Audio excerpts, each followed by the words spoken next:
విధంగా రాజ్యాంగ ప్రకారంగా లోక్సభ రాజ్యసభ పాస్ చేసినటువంటి బిల్లులను పార్లమెంటు వేదికగా అవమానపరుస్తుంటే తెలంగాణ నుంచి ఎంపికైన 8 మంది భారతీయ జనతా పార్టీల ఎంపులు చీము నెత్తురు లేకుండా వాటిని విని ఎంజాయ్ చేసేటువంటి దౌర్భాగ్య పరిస్థితి వింటే తెలంగాణ తల్లి రోధించేటువంటి పరిస్థితి ఉంది. అలా ఏ మాత్రం బాధ్యత ఉన్నా తెలంగాణ రక్తమున్నా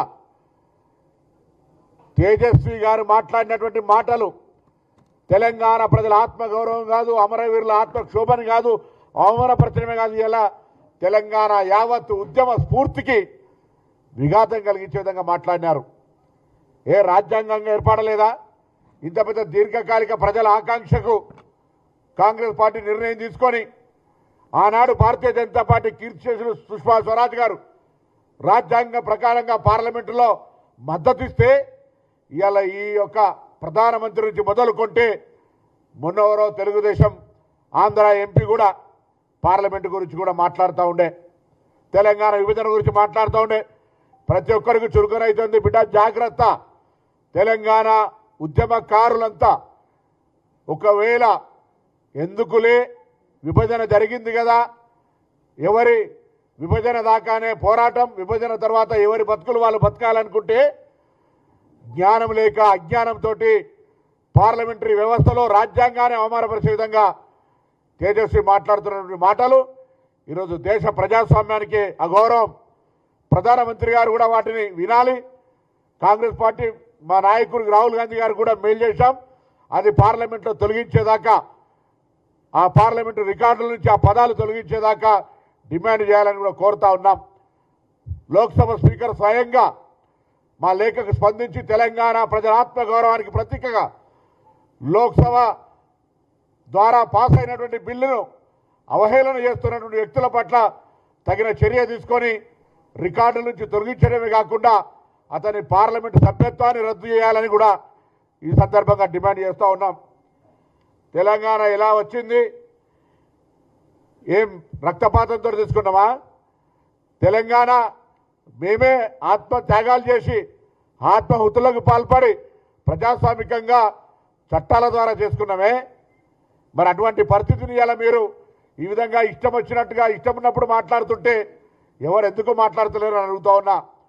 ఇవాళ పెద్ద పెద్ద మాటలు మాట్లాడే తెలంగాణ బీజేపీ అధ్యక్షుడు రామచంద్రరావు గారు అడుగుతా ఉన్నా, ఇప్పటికైనా మీకు తెలంగాణ రక్తం ఉంటే mister Kishan Reddy, mister Bandi Sanjay and 8 MPs Laxman గారితో సహా మేము తెలంగాణ బిడ్డలైతే తెలంగాణ తల్లిని అవమానపరుస్తుంటే, ఏ తల్లికైనా అవమానం జరిగితే ఆ తెలంగాణ తల్లికి అవమానం జరుగుతుంటే చూస్తూ ఊరుకుంటే ఇది మంచిదా అని అడుగుతా ఉన్నాం. ఇవాళ ఇప్పుడు కూడా మాట్లాడకుండా ఉండి ఉంటే ఇది మీరు తల్లికి ద్రోహం చేసినట్టుగానే భావించాల్సి వస్తోంది.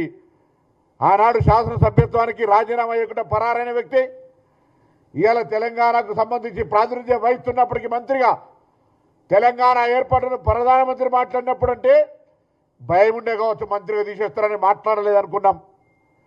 కానీ అమిత్ షా మాట్లాడిన ఇవాళ తెలుగుదేశం పార్టీ ఎంపీ తెలంగాణ ప్రజలను రెచ్చగొట్టే విధంగా ఏదో శాసనసభ తీర్మానం గురించి మాట్లాడుతూ రకరకాలుగా రాజ్యాంగంలో ఆర్టికల్ 3 డాక్టర్ బాబాసాహెబ్ అంబేద్కర్ గారు రచించినటువంటి ఆర్టికల్ గురించి తెలవక అటువంటి అజ్ఞానులు ధనబలంతో మందబలంతో పార్లమెంటుకి వస్తే కనీసం ఆ పార్టీ అనే బుద్ధి నేర్పాలి.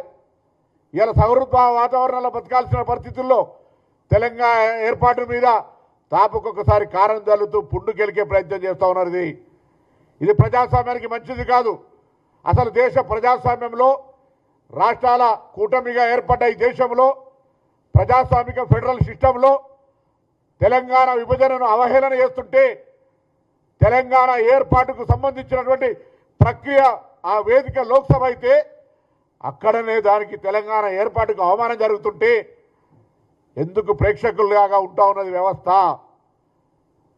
ఇవాళ నేను మళ్ళీ డిమాండ్ చేస్తా ఉన్నా, భారతీయ జనతా పార్టీ అధ్యక్షుడు రామచంద్రరావు గారు, కేంద్రం ప్రాతినిధ్యం వహిస్తున్న ఎంపీలు, లోక్సభ రాజ్యసభ, మీరు ఈ అంశాన్ని తీవ్రంగా తీసుకుంటే నేను తెలంగాణ ఉద్యమకారులందరికీ విజ్ఞప్తి చేస్తా ఉన్నా, ఇది ఏ ఒక్కరికి అవమానకరం కాదు.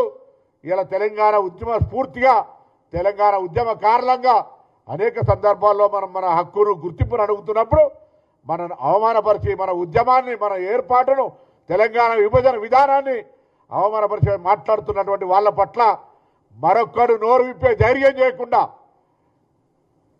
చట్టరీత్యా ప్రజాస్వామ్య రీత్యా రాజకీయ రీత్యా అన్ని రకాలుగా వాళ్ళ నోళ్లకు వాళ్ళకు బుద్ధి చెప్పేటువంటి ప్రక్రియ జరగాలని కోరుకుంటా ఉన్నా. ఇది నిజంగా దురదృష్టకరం. ఇటువంటి వ్యాఖ్యలను మాట్లాడేటువంటి పార్టీ ఇంకా తెలంగాణలో నాయకులు తిరగగలుగుతా ఉన్నారంటే కూడా నాకైతే నేను ప్రజాస్వామ్యంలో లా అండ్ ఆర్డర్ బ్రేక్ అవుతుంది కాబట్టి ఆలోచన చేస్తాను. లేకపోతే నిజంగా మీకు ఏమాత్రం కన్న తల్లికి ద్రోహం చేసి తిరుగుతున్నట్టుగానే భావించే పరిస్థితి తప్ప ఇంకొకటి కాదు.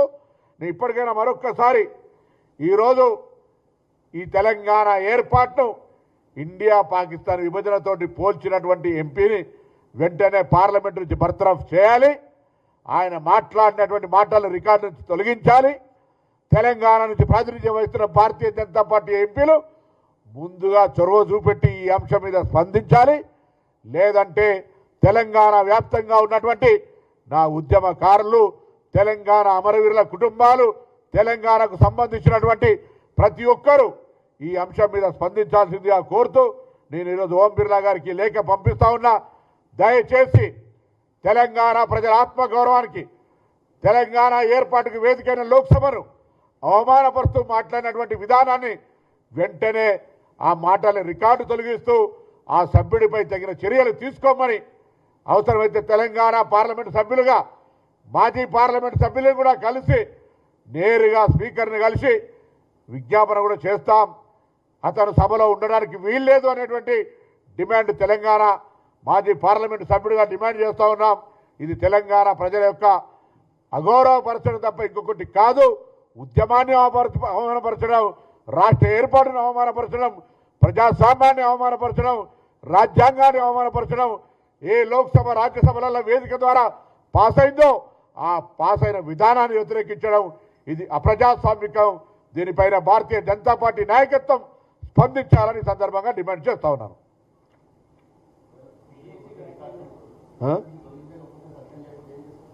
ప్రజా ఉద్యమం ప్రజల లోపల భారతీయ జనతా పార్టీ అసలు వైఖరి చెప్పే ప్రయత్నం చేస్తాం.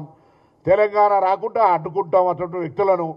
తెలంగాణ ఆత్మగౌరవానికి భంగం కలిగేటువంటి వ్యక్తుల పట్ల తెలంగాణ ప్రజలకు తప్పకుండా చీమున్న ఎత్తురు ఆనాడు తెలంగాణ కోసం కొట్లాడిన ప్రతి వ్యక్తి రాజకీయాలకు అతీతంగా ఇటువంటి వ్యాఖ్యల మీద స్పందించాలని కోరుతా ఉన్నాం.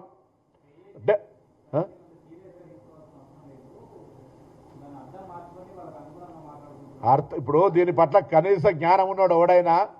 తెలంగాణ రాష్ట్ర విభజన ఆకాంక్ష సంవత్సరాల తరబడి ఉంది. తొలి దశ ఉద్యమం జరిగింది, దాని తర్వాత మలి దశ ఉద్యమం జరిగింది, చాలామంది అమరులైనరు. అటువంటి ఉద్యమ ద్వారా ప్రజల ఆకాంక్ష ద్వారా దీర్ఘకాలిక పోరాటం ద్వారా ఏర్పడ్డ తెలంగాణకు సంబంధించి విభజనను ఆయనే డిలిమిటేషన్ మీద, ఉమెన్ రిజర్వేషన్ మీద, కాంగ్రెస్ పార్టీ విధానం మీద ఎంత మాట్లాడితే అభ్యంతరంలే. వారు మాట్లాడుతూ తెలంగాణ విభజన పాకిస్తాన్ భారత విభజనతో పోలవడం అంటే ఇది పూర్తిగా దురదృష్టకరం. అటువంటి వ్యాఖ్యలకు మద్దతునిస్తే వారు తెలంగాణ బిడ్డగా మేము గుర్తించాం, వాళ్ళకు తెలంగాణ రక్తం లేదుగా భావిస్తాం. అరే జరిగిపోయింది. తెలంగాణ వచ్చిన గురించి మాట్లాడితే ఏం ఆయనకు మరి ఆనాడు 3 రాష్ట్రాలు ఇచ్చినాడు, ఇవ్వాల్సిండే కదా. మీరు ఒక ఓటు 2 రాష్ట్రాలను ఇవ్వని కారణంగా ఇవన్నీ జరిగినాయి. మీరు కదా కాకినాడ తీర్మానం చేసి నాలుగైనా తాటిపట్టానా? ఒక ఓటు 2 రాష్ట్రాలని ఆ రోజు మాట్లాడింది మీరే కదా కాకినాడ తీర్మానం. ఆనాడు 3 రాష్ట్రాలు చేసారు. దాని తదుపరి తెలంగాణ ఇచ్చి ఉంటే ఆనాడు చంద్రబాబు నాయుడు సలాం కొట్టి గులాంగిరి చేసి మీ పార్టీ సరెండర్ చేసి కదా తెలంగాణ చీమనేతులు ఎక్కడ పోయింది ఆనాడు రామచంద్రరావు. ఇవాళ ఇన్ని రోజుల జ్ఞాపకం ఆ అమరవీరులు చనిపోవడానికి ఉద్యమానికి కారణం కావడానికి నీ పార్టీ విధానమే కారణం కదా. ఇలా ఇది మాట్లాడితే దాని గురించి మాట్లాడుతుంటే బుద్ధి ఉండాలి కదా.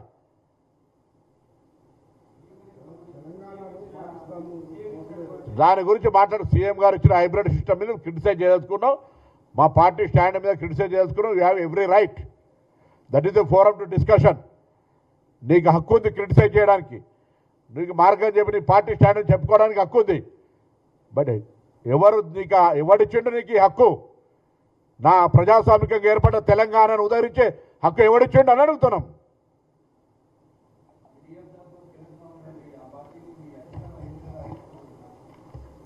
వీడికి కాదు తర్వాత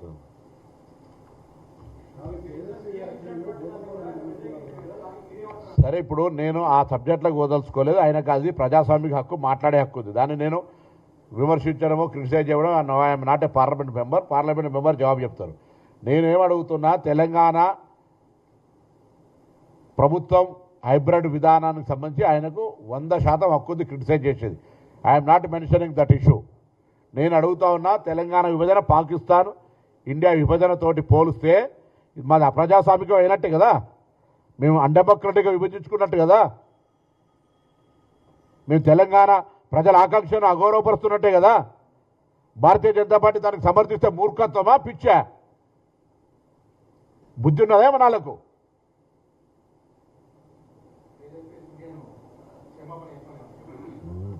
సభ్యత్వం బహిష్కరించమని అడుగుతున్నాం, రికార్డులు తొలగించమని అడుగుతున్నాం, భారతీయ జనతా పార్టీ స్టాండ్ అడుగుతున్నాం.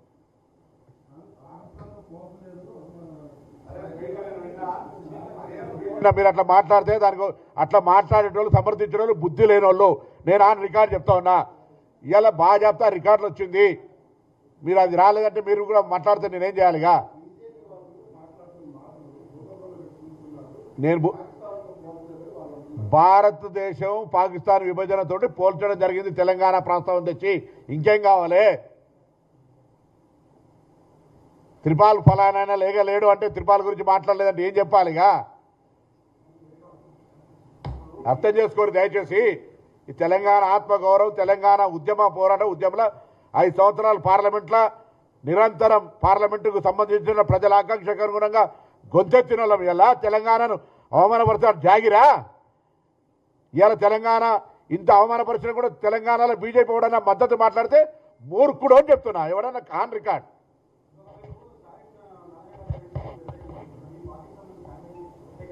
అన్న ఆ విభజనకు సంబంధించి, డిలిమిటేషన్కి సంబంధించి పార్లమెంట్ చర్చ జరుగుతుంది. పార్టీ స్టాండ్ మా ప్రెసిడెంట్ గారు పార్టీ నిర్ణయం చెప్తారు.